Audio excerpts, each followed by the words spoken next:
Hi, my name is Cammy Davis and I'm an artist. My website is cammydavis.com. I've had people recently ask me how I build my canvases. The traditional way is to stretch a canvas, but once I started using texture in my pieces of art, it just really didn't work because it weighs down the canvas. I started trying to come up with a way to build my own canvases that would work for me.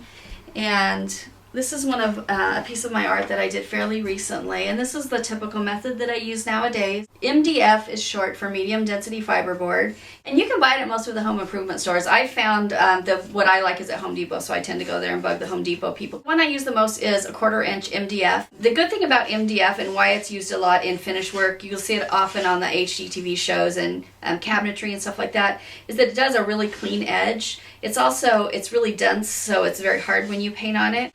And then this is a piece of it's a 1/2 inch sanded plywood, which is what I've started using for the sides. And it gives it a really clean finish. And I just buy at Home Depot, they sell it by 2 feet by 4 feet sheets. And I bring it home, in which I like that size because it's small enough that I can cut it myself. Whereas if I get a huge piece of plywood, I try to have them cut it for me because it's too big to do myself at home.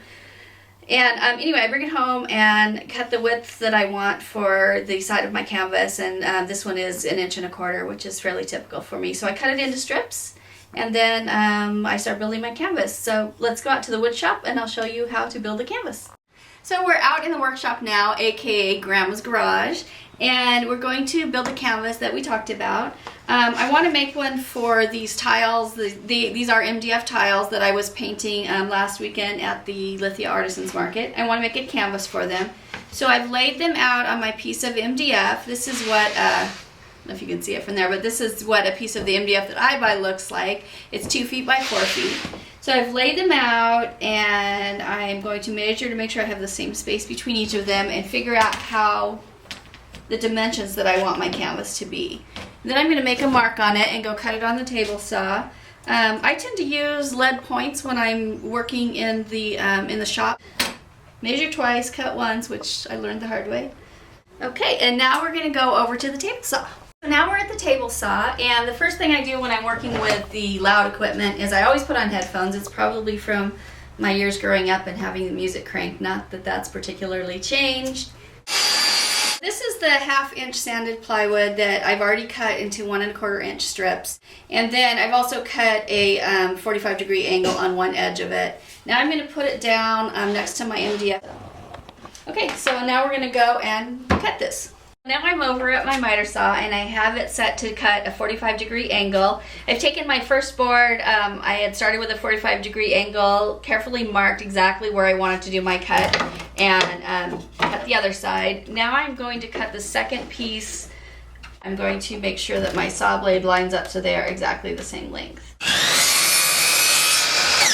Now I'm going to take the 2 pieces that I did, take really fine sandpaper, and just get the rough edges off. I'm going to nail these 2 down to my MDF piece before I measure the last 2 pieces. That way I can get the corners really tight. I'm going to start by nailing one side, and I just brace up the other side so it's the height that I want it to be. Check and make sure this is cut exactly right, and it is.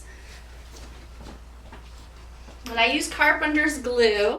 Okay, so thin stream of the carpenter's glue. And then I have my staple gun. It's just a little electrical one that my best friend got for me. Best gift I've ever received. Plug this in. I use little brads in it. These are Stanley brads, and these are 5/8 inches. And take the time to just make sure the corners are exact. Hold it down. Put in a brad about every 6 inches or so. And then I take my small hammer and just carefully hammer it the rest of the way. And then I turn this around and take another piece that I did on the opposite side. I do one on each end first, and then to make sure it's lined up, and then I do the middle ones. So always check to see if there's any glue dripping, because you can save yourself a lot of mess later having to deal with it, and just wipe that off. And I also look on the inside and make sure there's no glue there because it just gives it a better finish. Now I'm going to do the last 2 sides. I take a piece of my 1/2 inch sanded plywood again, and one that already has a 45-degree angle on the end, and put it to the edge of my canvas and measure exactly. I take the time to make sure I've got my marks exactly where I want them when I do it on both sides. And now I'm going to go over and cut these two sides. Make sure this fits exactly, and I put it in the edge and it fits exactly, so that's perfect. So I'm going to go ahead and glue this one in. Now, this time I put a thin string along the long edge, but I also put a little bit on each of the corners. So just a little bit there and a little bit there. And then put it back under here. Make sure it's exactly where I want it, and then I'm going to do the same thing where I nail the top. And I'm also going to turn it and put one nail on the side. So just make sure my corners are lined up. Do it on the same sides of the canvas so it just looks really even. Okay, now I'm going to take my other side and see if this one is right. And it is. I have my canvas all nailed together. If there are any rough edges at all on the MDF, you can also use the sandpaper on that.